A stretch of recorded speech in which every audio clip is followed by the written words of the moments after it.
पहले चरण का मतदान हो चुका है और अब बारी है दूसरे चरण के मतदान की, लेकिन निगाहें पश्चिमी राजस्थान पर रह गई हैं और पश्चिमी राजस्थान पर चुनावी समीकरण को सेट करने के लिए जिम्मेदारी मिली है कैबिनेट मिनिस्टर राज्यवर्धन सिंह राठौड़ जी को। राज्यवर्धन सिंह राठौड़ जी इस वक्त हमारे साथ मौजूद हैं। सर, इंडिया टीवी पर बातचीत करने के लिए बहुत स्वागत है आपका। वेस्टर्न राजस्थान बहुत फोकस्ड है, सेंटर ऑफ अट्रैक्शन हो गया। ऐसा लग रहा है कि यहाँ पर युद्ध चल रहा है एकदम राजनीतिक, और चैलेंज लग रहा है बीजेपी को मिल रहा है। सबसे पहली बात है कि मैं ही नहीं, अनेकों हमारे जो स्टार प्रचारक हैं या हमारे कार्यकर्ता हैं, हमारे लीडर्स हैं, राजस्थान की अलग अलग सीटों पे जा रहे हैं और बाहर भी जा रहे हैं। दूसरी बात, बाड़मेर जैसलमेर सीट 100% बीजेपी निकाल रही है। आप आज इसको लिख के ले लो। ये 2-4 लोग जो ऐसा भ्रम फैलाने की जो कोशिश कर रहे हैं, ये केवल भ्रम ही है।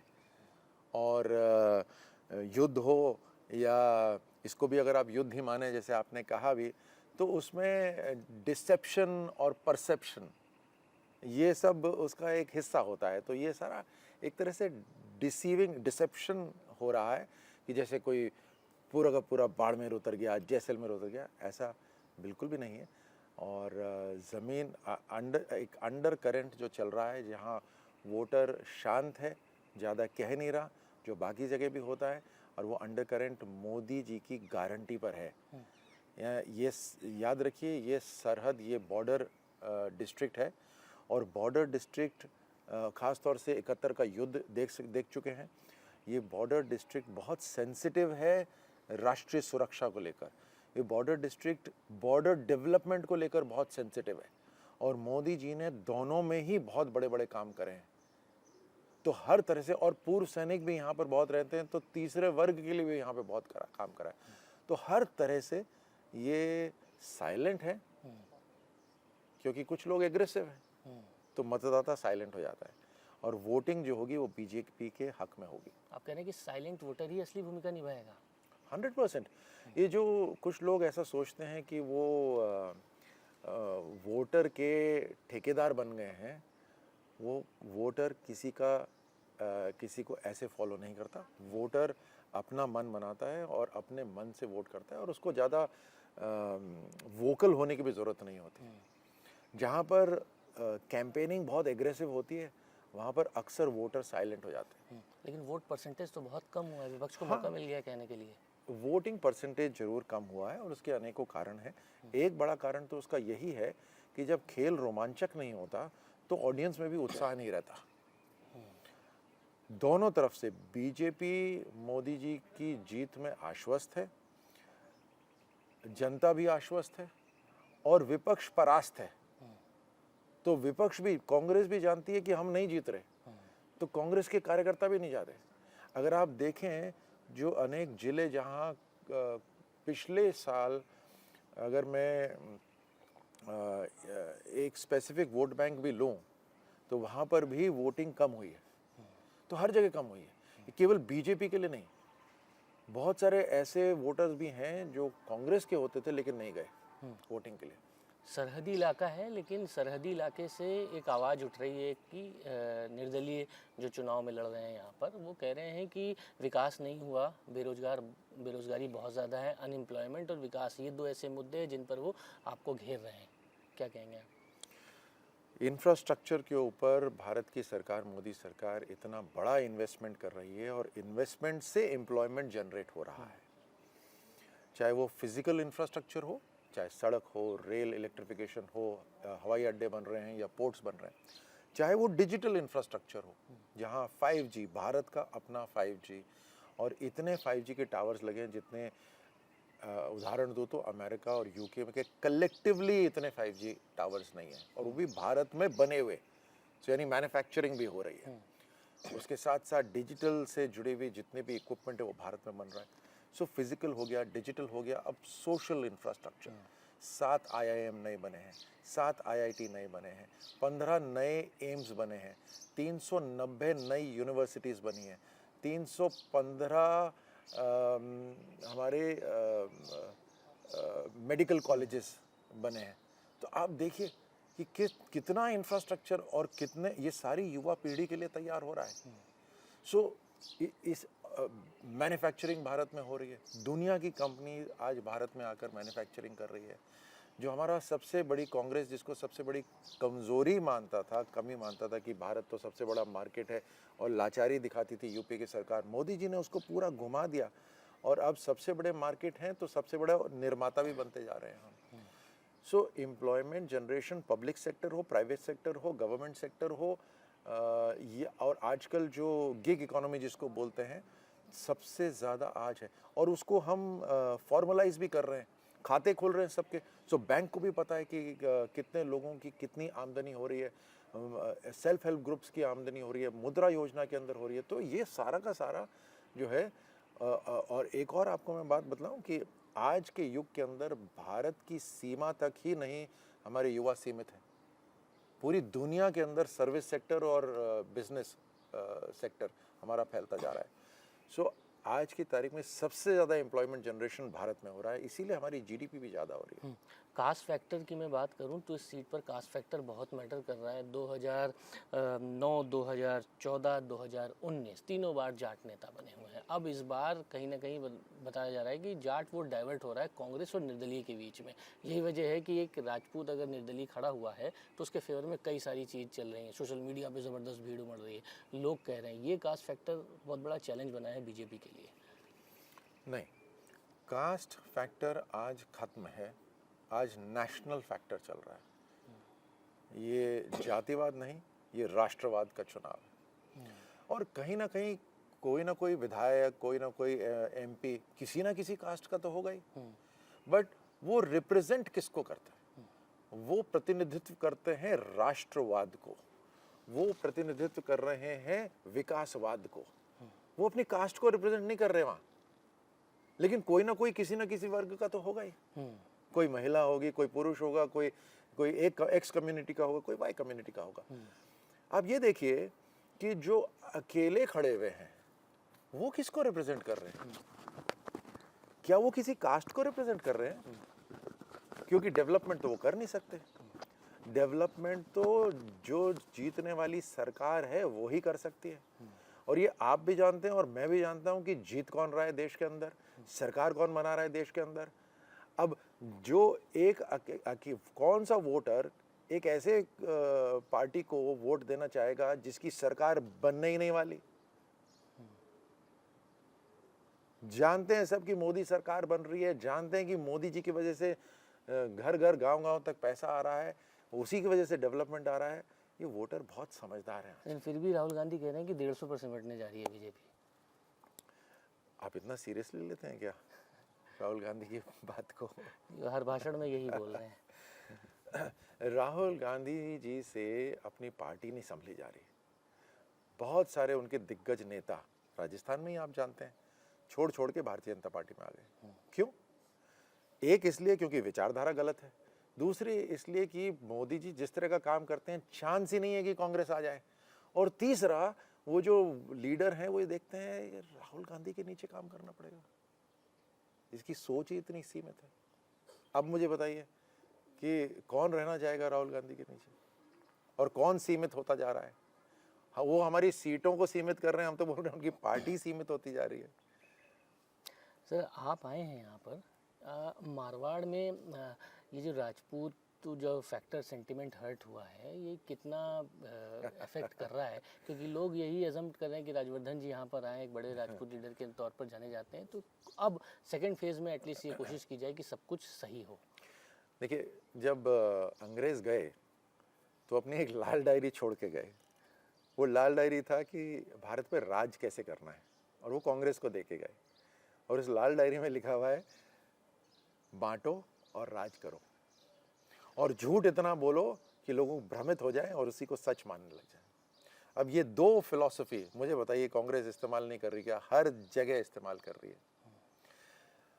सर्व समाज मोदी जी के साथ, जिस समाज की आपने बात करी, जनसंघ से लेकर आज तक उन्होंने इस पार्टी को सींचा और बड़ा करा, और आज जब इसकी छत्र छाया में पूरा भारत आगे बढ़ रहा है तो वो अलग हो जाएंगे?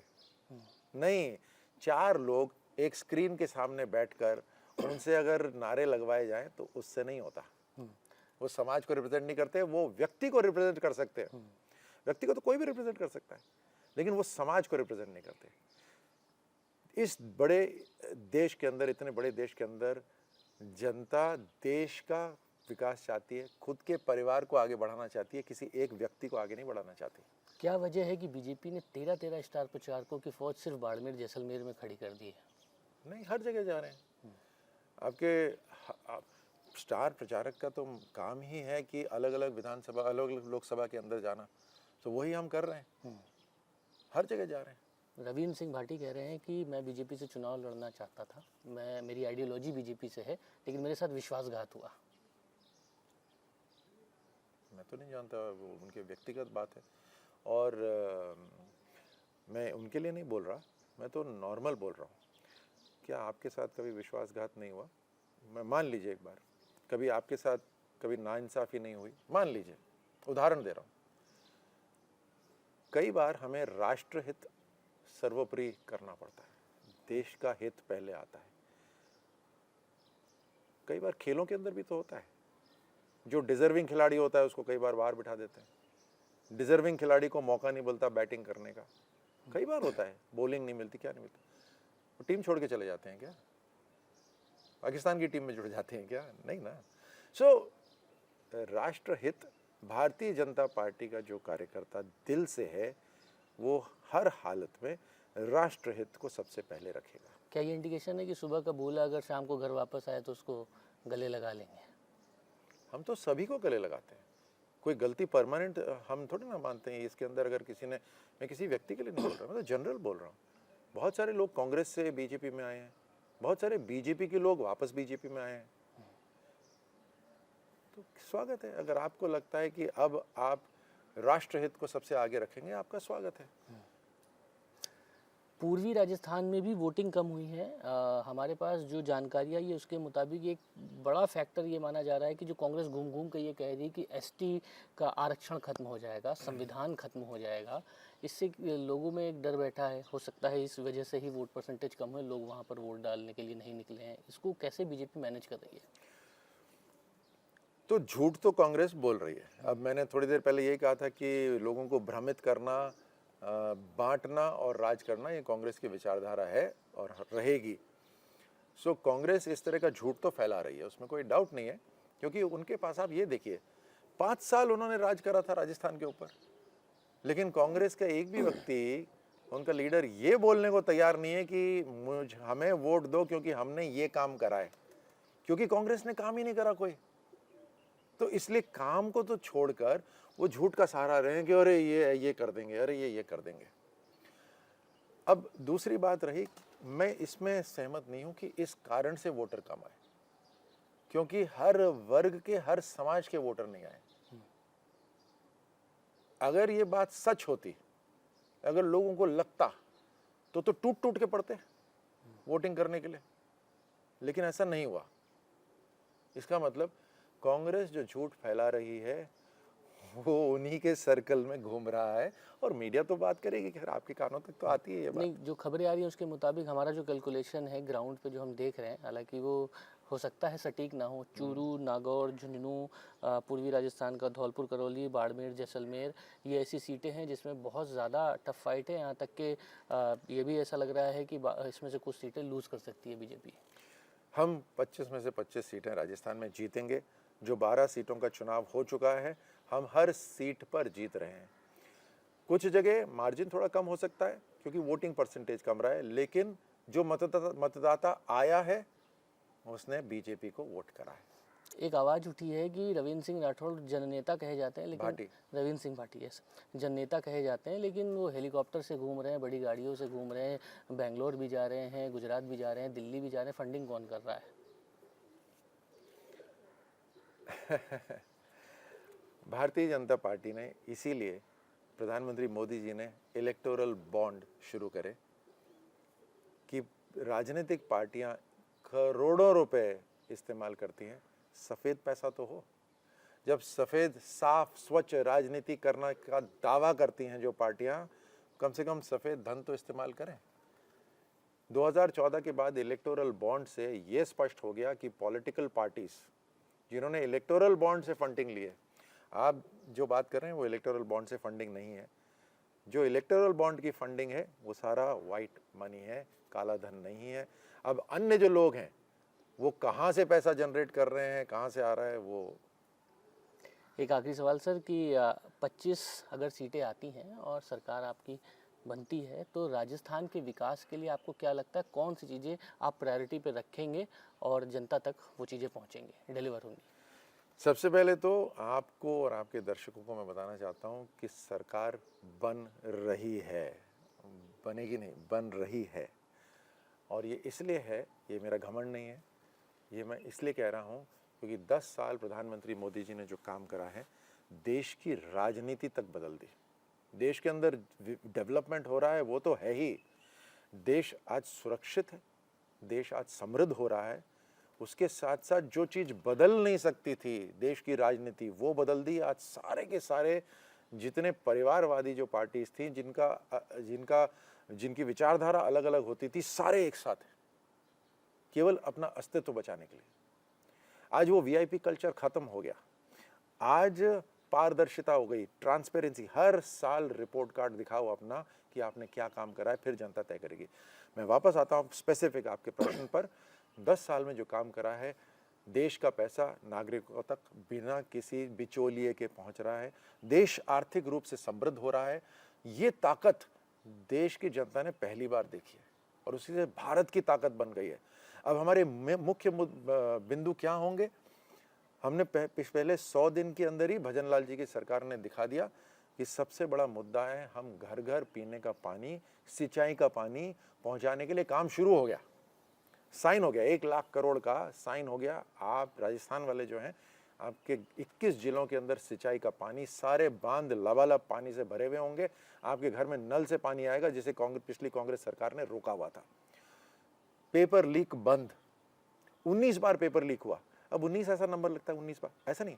एक पेपर के लिए कितनी तैयारी होती है, एक पूरा साल लग जाता है बच्चों का, उसमें कितना पैसा लगता है, पूरे परिवार का पैसा लग जाता है। कई बार जमीन गिरवी रखनी पड़ती है ट्यूशन के लिए। वो एक बार नहीं, 19 बार राजस्थान में लीक हुआ। बीजेपी की सरकार आते ही 3 बार पेपर हो गए हैं, एक भी लीक नहीं हुआ। केंद्र सरकार के अंदर 10 साल में एक भी पेपर लीक नहीं हुआ। इच्छा शक्ति है। युवाओं का भविष्य, मोदी जी ने कहा है, मोदी जी की गारंटी है कि आर्थिक रूप से अब हम 11वें से 5वें में पहुंचे हैं, हम 5वें से तीसरे पे पहुंचेंगे। डेडलाइन है 2029 तक। ये आर्थिक शक्ति गांव-गांव पहुंचेगी, जिससे डेवलपमेंट होगा। और प्रधानमंत्री मोदी जी ने कह दिया है 4 वर्ग के लिए खास तौर से काम करेंगे।